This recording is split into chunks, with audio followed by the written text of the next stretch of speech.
ভোলায় ২০১৮ সালে বিএনপির কর্মসূচি পালনকালে পুলিশের গুলিতে নিহত স্বেচ্ছাসেবক দলনেতা আব্দুর রহিমের পরিবারের মাঝে বিএনপির ভারপ্রাপ্ত চেয়ারম্যান তারেক রহমানের পক্ষ থেকে ঈদ উপহার সামগ্রী বিতরণ করা হয়েছে।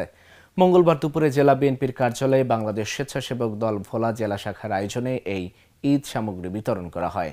এ সময় নিহত আব্দুর রহিমের স্ত্রী সন্তানের হাতে জেলা স্বেচ্ছাসেবক দলের আহ্বায়ক মিজানুর রহমান মাসুদ ও সদস্য সচিব মুনতাসির আলম রবিন চৌধুরী ঈদ উপহার সামগ্রী হিসেবে ঈদের বাজার ও নগদ অর্থ তুলে দেন।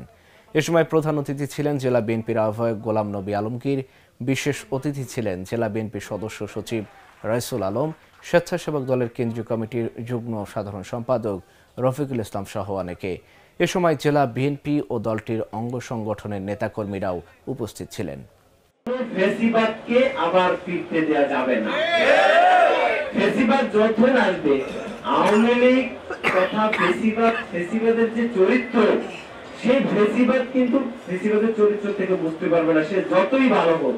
সেজন্য আপনাদের প্রতি রিকোয়েস্ট, ফেসিবাদ মুক্ত আন্দোলনের যে আমরা শুরু করেছিলাম, সেই আন্দোলনের এখনো চলমান।